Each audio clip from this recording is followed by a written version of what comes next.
نبی پاک صلی اللہ تعالیٰ علیہ وسلم نے فرمایا قیامت کے دن سب سے پہلے ایک شہید، ایک عالم اور ایک سخی کا فیصلہ ہوگا۔ میں اس حدیث پاک کا خلاصہ بیان کر رہا ہوں۔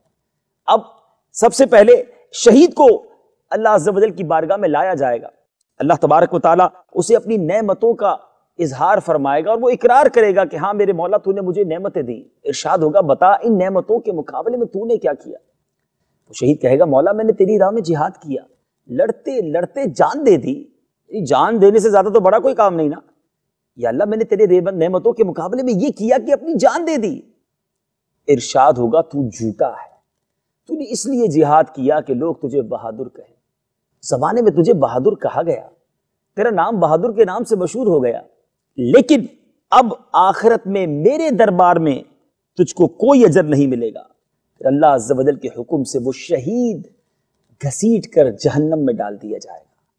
سمجھنے کی کوشش کیجئے کہ شہادت اپنی جان سے بڑھ کر انسان کے پاس کیا ہوتا ہے، وہ وہی دے چکا، لیکن نیت اچھی نہیں تھی۔ جان قربان کرنا بھی لوگوں کو دکھانے کے لیے تھا، جان قربان کرنا بھی رائے گا چلا گیا۔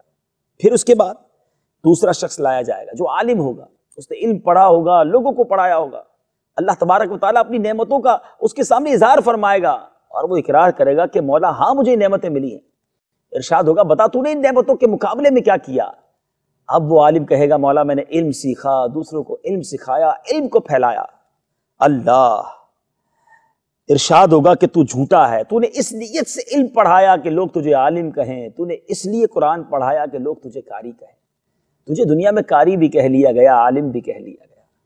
اللہ کے حکم سے اس عالم کو بھی جو بری نیتوں کے ساتھ، جو اللہ کی رضا کے لیے نیک عمل نہیں کرتا تھا، گھسیٹ کر جہنم میں ڈال دیا جائے گا۔ اب ایک سخی کو لایا جائے گا جس کی جنراسٹی، جس کی سخاوت کی دنیا میں چرچے تھے، اپنے علاقے یا اپنے شہر میں بڑا سخی مشہور تھا۔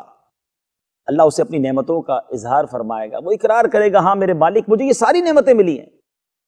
ارشاد فرمائے گا بتا تو نے کیا کیا؟ وہ سخی کہے گا مولا تو مال دیتا رہا، میں تیری راہ میں خرچ کرتا رہا، میں نے بڑا غریبوں کی مدد کی۔ ارشاد ہوگا تو جھوٹا ہے، تو نے اس لیے یہ عمل کیا کہ تجھے سخی کہا جائے، دنیا میں تجھے سخی کہہ لیا گیا۔ اللہ کے حکم سے اس سخی کو بھی گھسیٹ کر جہنم میں ڈال دیا جائے گا۔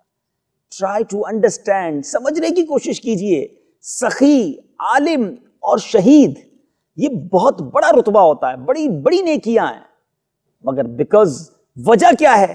نیت اچھی نہیں ہے، اللہ کی رضا کے لیے یہ عمل نہیں ہے، عمل تو نظر آ رہا ہے مگر اخلاص نہیں ہے، وہ سارے اعمال برباد ہو گئے۔ میں اور آپ سوچیں ہم تو نمازیں پڑھتے ہیں، ہم بعض اوقات بڑے سیٹسفائی ہو جاتے ہیں کہ میں تو نمازی ہوں، میں روزہ بھی رکھتا ہوں، میں رمضان میں عبادت بھی کرتا ہوں، رمضان میں عمرے بھی کرتا ہوں، حج بھی تو کرنے چلا جاتا ہوں، اتنی ساری تو نیکیاں ہیں میرے پاس۔ لیکن سوال یہ ہے یہ نیکیاں ہو کس لیے رہی ہیں؟ اچھی نیتوں کے ساتھ اللہ کی رضا کے لیے ہو رہی ہیں یا ان نیکیوں کے پیچھے کچھ اور ہے؟ شیطان کہیں ہم سے کھیل تو نہیں رہا؟ جی ہاں، یہ شیطان کا اتنا خطرناک وار ہے کہ انسان کو عمل تو کرنے دیتا ہے، اگر عمل کر لے تو اس سے وہ اخلاص لے لیتا ہے، بری نیتیں لگا دیتا ہے، ارادے برے ہو جاتے ہیں۔ بہت بہت نازک معاملہ ہے۔